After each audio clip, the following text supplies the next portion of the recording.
नमस्कार. आज आपण शिकणार आहोत प्रॅक्टिस सेट 9.1 आणि हे शाब्दिक गणित. बघा, a shopkeeper gives 11% discount on a television set.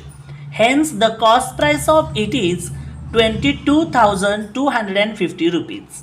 Then find the mark price of television set. असं हे गणित आहे.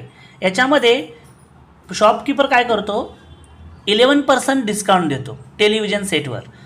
तेव्हा टेलिव्हिजन सेट जेव्हा विकला जातो तेव्हा त्याची रक्कम होते 22,250. तर त्याने मार्क प्राइस म्हणजे त्याची छापील किंमत किती होती असा प्रश्न हा आहे. आता पहा, गिवन म्हणजे कोणत्या गोष्टी दिल्यात बघा, मी लिहून घेतलेले आहे. डिस्काउंट बरोबर 11% आणि SP म्हणजे सेलिंग प्राइस विक्री किंमत 22,250. हे दोन घटक दिलेले आहेत आणि त्यांनी mark price of television set विचारलेला आहे म्हणजे त्याची छापील किंमत. आता आपण याच्यासाठी एक छोटंसं सूत्र लिहूया. ते असं करू बघा, SP म्हणजे सेलिंग प्राइस मायनस MP.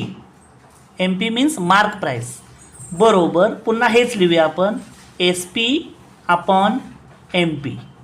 आता हे दोन वेळा लिहिलं तर त्याची फोड आपण कशी करूया बघा, म्हणजे तुमच्या लक्षात येईल.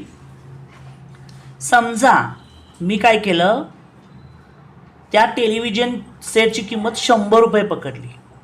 100 रुपये पकडली तर समजा जर त्याची MP मार्क प्राइस 100 रुपये असेल तर तो दुकानदार 11% काय देतो, डिस्काउंट देतो. म्हणजे ती वस्तू आपल्याला किती रुपयाला मिळेल, 100 मधून 11 वजा झाले तर किंमत येते 89. म्हणजे ती वस्तू आपल्याला 89 रुपयामध्ये मिळते.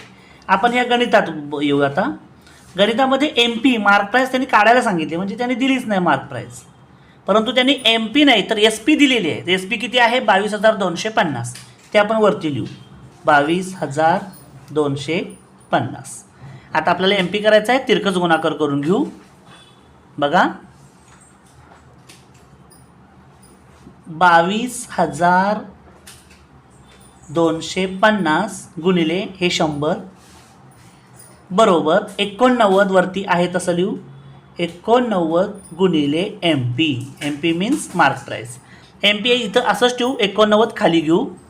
म्हणजे गणित कसं होईल बघा, 22,250 गुणिले 100 आणि छेदात लिहून घेऊ 89 बरोबर MP.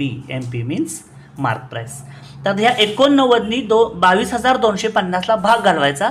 बाजूला हा भागाकार करा, याचं उत्तर येतं 89 एके 89 आणि भागाकार केल्यानंतर उत्तर येतं 250.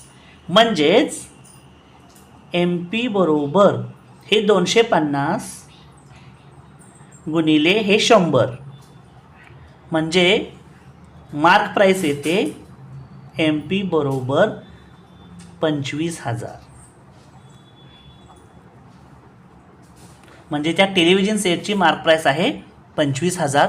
त्यानं 22,250 रुपयाला तो टेलिव्हिजन सेट विकला, म्हणजेच त्यानं 11% डिस्काउंट दिला.